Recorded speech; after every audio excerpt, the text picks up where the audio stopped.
You used to race cars. What did you give him?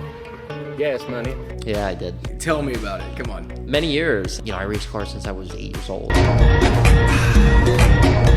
What was like the highest division you ended up at? Pro stock. It was a great experience. You're always hungry for it, right? Yeah, it's just the hunt. Don't be suspicious. Competitive aspect. You ain't first, you're last. It's a dangerous sport. Please don't let the invisible fire burn my friend! You're, in a race car that's worth a lot of money. It was one of those things where everything had to go perfect and you had to be dialed in. And that discipline, working under pressure, I think translated a lot into the business.